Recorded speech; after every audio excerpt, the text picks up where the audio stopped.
Hello दोस्तों, मैं Manish Jain, CEO and founder of सत्कार सॉफ्टवेयर सॉल्यूशन प्राइवेट लिमिटेड। किसी भी कंपनी को, किसी भी स्टार्टअप को ब्रांड बनने के लिए डिजिटल मार्केटिंग करना बहुत ज़्यादा ज़रूरी होता है। लेकिन सबसे बड़ी मिस्टेक जो करते हैं बिजनेस ओनर, वो ये करते हैं कि वो औरों को देख करके मार्केटिंग करते हैं। मतलब उस कंपनी ने ये फेसबुक ऐड रन की है तो मैं भी रन कर लेता हूँ, मुझे भी फायदा हो जाएगा। उसने ऐसा किया है तो उसका कुछ ऐड वगैरह देखा, उसी टाइप का वो खुद रन करने लग जाते हैं और फिर इवेंचुअली उनको सफलता नहीं मिलती। अब उसके पीछे सबसे बड़ी वजह यह है कि डिजिटल मार्केटिंग जब हम करते हैं तो उसकी कुछ स्टेप्स होती हैं। अगर आप डायरेक्ट तीसरी स्टेप करने जाएंगे तो आप सफल नहीं हो पाएंगे। अब वो स्टेप कौन सी है, मैं आपको वन बाय वन बताता हूं। सबसे पहले कोई भी कंपनी जिसने अभी स्टार्ट किया है, मार्केटिंग करना स्टार्ट किया है, तो सबसे पहले आपके पास आपकी कंपनी का, आपकी ब्रांड का लोगो, टैगलाइन होना चाहिए। यह आपके मार्केटिंग करने के लिए सबसे इंपॉर्टेंट चीज है, क्योंकि आपका लोगो देख करके, आपकी टैगलाइन देख करके लोग आपको याद रखने वाले हैं। तो कोई भी मार्केटिंग आप करें, चाहे बाद में जब आप वेबसाइट वगैरह जो भी आप करें डिजिटल मार्केटिंग, लेकिन सबसे पहले आपके पास आपका लोगो, आपका टैगलाइन होना चाहिए। जब आपका लोगो, टैगलाइन रेडी हो जाता है तो दूसरी चीज जो आपके पास होनी चाहिए, आपके पास एक प्रॉपर कंटेंट होना चाहिए। कंटेंट के अंदर क्या हो सकता है कि आपकी कंपनी का विजन क्या है, आपकी कंपनी का मिशन क्या है, आपके कुछ टेस्टिमोनियल्स क्या कस्टमर्स ने आपको दिए वो आपको कलेक्ट करके रखने हैं, आपके प्रोडक्ट के अच्छे आपके फोटोग्राफ्स आपको क्लिक करके रखने हैं, आपके कंटेंट, अबाउट अस का कंटेंट, आपकी कंपनी प्रोफाइल का कंटेंट, आपके प्रोडक्ट के फीचर्स का कंटेंट, ये सारी चीजें आपको रेडी करनी है। जब दूसरा कंटेंट आपका जब रेडी हो जाता है तो तीसरे नंबर पर आता है वेबसाइट डिजाइनिंग। अब आपका लोगो रेडी है, आपका कंटेंट रेडी है, आपका टैगलाइन रेडी है, तो उसी थीम के ऊपर जो आपका कंटेंट है, जो आपका लोगो का कलर कॉम्बिनेशन है, उसी थीम के ऊपर आपको अपनी वेबसाइट को डिजाइन करवाना है। अब वेबसाइट को डिजाइन करवाने के लिए कई बार लोगों के दिमाग में होता है कि यार एक पेज की वेबसाइट बना देंगे हो जाएगा। बिल्कुल नहीं, उससे कोई फायदा नहीं होने वाला है। आपके अगर 4 प्रोडक्ट हैं, आपके अगर 4 सर्विसेज हैं, तो जितने आपके प्रोडक्ट हैं उतने आपके वेबसाइट पर लैंडिंग पेजेस होने चाहिए। फॉर एग्जांपल, अगर आपकी 4 सर्विसेज हैं, आपकी कंपनी 4 सर्विसेज में डील करती है कि आप एसी रिपेयर भी करते हैं, आप एसी नए भी लगाते हैं, आप कुछ और प्रोडक्ट में भी डील करते हैं, तो हर एक का लैंडिंग पेज होना चाहिए। अब लैंडिंग पेज के अंदर क्या होगा कि मान लो एक प्रोडक्ट है, मान लो मेरा प्रोडक्ट है कि मैं एसी रिपेयर में काम करता हूं, तो एसी रिपेयर में मैं क्या क्या काम करता हूं, एसी रिपेयर के रिलेटेड फोटोग्राफ्स, और मैंने जिनका एसी रिपेयर किया है उनके टेस्टिमोनियल्स, और मेरा एक वीडियो छोटा सा एसी रिपेयर के रिलेटेड, ये सारी चीजें मेरे लैंडिंग पेज पर होनी चाहिए। अब ऐसी अगर मेरे पास 4 सर्विसेज है तो 4 सर्विसेज के 4 लैंडिंग पेज मेरी वेबसाइट पर होने चाहिए। Apart from about us, clients, testimonials, ये सारे पेजेस को छोड़ करके हमारे लैंडिंग पेज होने चाहिए। अब जब मेरी वेबसाइट गूगल स्टैंडर्ड को फॉलो करते हुए बिल्कुल रेडी है, और मैंने वेबसाइट कैसी होनी चाहिए उसके ऊपर एक अलग से वीडियो बनाया है, लिंक मैं डिस्क्रिप्शन में डाल दूंगा, आप देख सकते हैं कि वेबसाइट कैसी होनी चाहिए, तो आप उसके बारे में डिटेल वीडियो देख सकते हैं।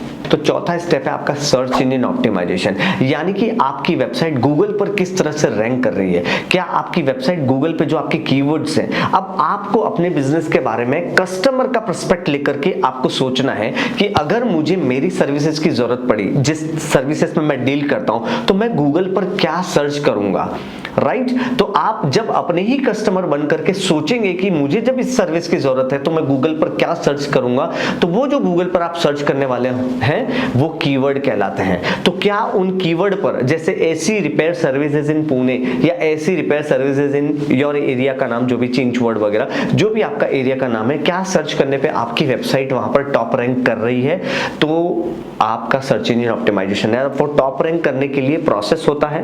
सर्च इंजन ऑप्टिमाइजेशन क्या होता है उसके ऊपर भी मैंने डिटेल में वीडियो बनाया है, जिसका लिंक मैं डिस्क्रिप्शन में डाल दूंगा, आप उसको डिटेल में देख सकते हैं। लेकिन चौथा स्टेप ये है कि आपकी वेबसाइट गूगल पर टॉप रैंक करनी चाहिए। तो आपको उन कीवर्ड्स को फाइंड आउट करना है कि क्या कीवर्ड सबसे ज्यादा सर्च होते हैं, एज ए कस्टमर पर्सपेक्टिव क्या लोग सर्च करेंगे, तो मेरी सर्विसेज दिखनी चाहिए। ऐसे कुछ 8-10 कीवर्ड आप निकाल कर रख सकते हैं और आप किसी एजेंसी से बात करें जिससे आपकी वेबसाइट गूगल पर टॉप रैंक करे। और यकीन मानिए, सर्च इंजन ऑप्टिमाइजेशन आपको सबसे ज्यादा आपको वेबसाइट पर ट्रैफिक ला करके देगा और इवेंचुअली आपका बिजनेस बढ़ाएगा।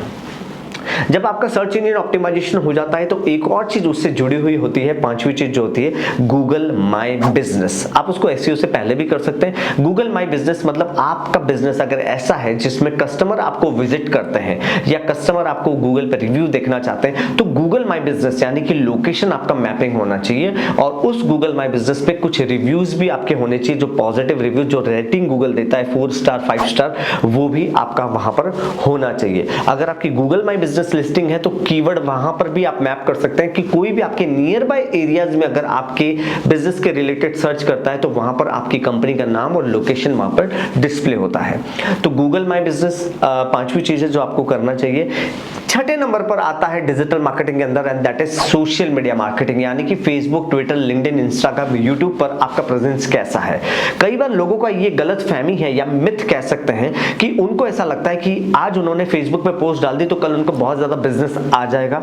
ऐसा नहीं होता। सोशल मीडिया मार्केटिंग पे पोस्ट और वीडियोस इसलिए डाले जाते हैं ताकि आपकी ब्रांड अलाइव लगे और आपकी ब्रांड के बारे में लोगों को पता चलता रहे। इसीलिए सोशल मीडिया पर पोस्ट और वीडियो डाले जाते हैं और उसके जरिए इवेंचुअली कहीं ना कहीं आपको बिजनेस होता है, क्योंकि आप अपने बिजनेस के अंदर, अपने फील्ड के अंदर आप एक्सपर्टीजम, नॉलेज शेयर कर रहे हैं तो डेफिनेटली लोग आपसे सर्विसेज लेंगे। आप सोशल मीडिया मार्केटिंग में भी कई सारे प्लेटफॉर्म है, फेसबुक, ट्विटर, लिंक्डइन, इंस्टाग्राम, लेकिन सभी प्लेटफॉर्म पर आप एक्टिव रहे ऐसा जरूरी नहीं है।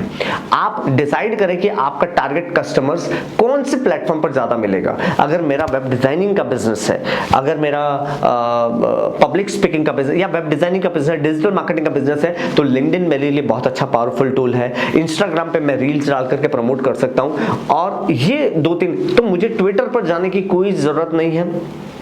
हाँ, यूट्यूब पर मैं वीडियो डाल सकता हूं जहां पे मेरे वीडियोस ज्यादा से ज्यादा लोग देखें और मेरी पर्सनल ब्रांडिंग अच्छी हो जिससे मुझे बिजनेस अच्छा मिले।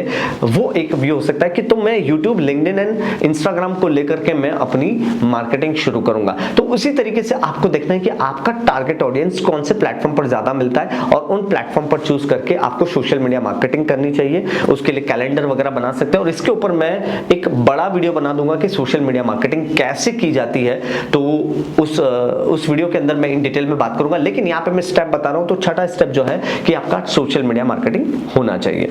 सोशल मीडिया मार्केटिंग के बाद अगर जब आप उस पर कंटिन्यूस 6 मंथ तक एक्टिव हैं, इसके बाद आपको पीपीसी यानी कि पे पर क्लिक, पेड एड्स के बारे में, जो फेसबुक पर जो स्पॉन्सर एड आती हैं, गूगल एड्स आती हैं, वहां पर आपको बिजनेस करना चाहिए, एड रन करनी चाहिए। अगर आपका बिजनेस सीजनल है, अगर आप ट्रेनर हैं या ऐसा बिजनेस जो 1 महीने 2 महीने ही चलता है पूरे साल भर में, अगर आपका ऐसा बिजनेस है तो आपको पीपीसी एड्स रन करनी चाहिए, जो कि मेरा 7वां स्टेप है कि आप पेड एड्स में जा सकते हैं।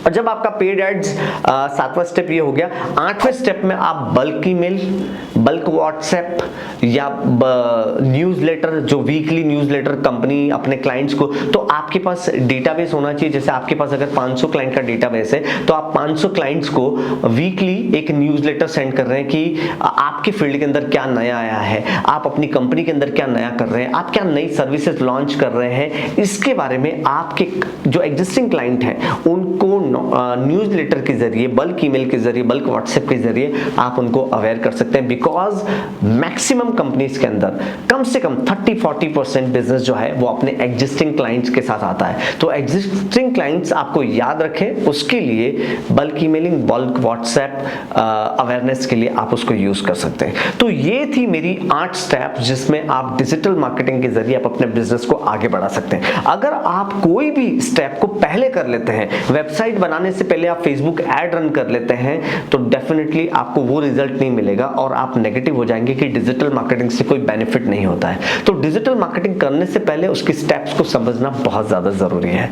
तो आगे से जब भी आप अपनी डिजिटल मार्केटिंग करें तो ये स्टेप को जरूर ध्यान रखें। अगर आप हमसे करवाना चाहते हैं, हमसे कांटेक्ट करना चाहते हैं, हमसे मीटिंग करना चाहते हैं, तो नीचे स्क्रीन पर हमारी वेबसाइट है और ये हमारा फोन नंबर है जिससे आप हमारी टीम से बात करके हम एक जूम मीटिंग शेड्यूल कर सकते हैं, जिसमें आपके बिजनेस को अंडरस्टैंड करके आपके बिजनेस के बारे में मैं आपको स्ट्रेटेजी बताऊंगा।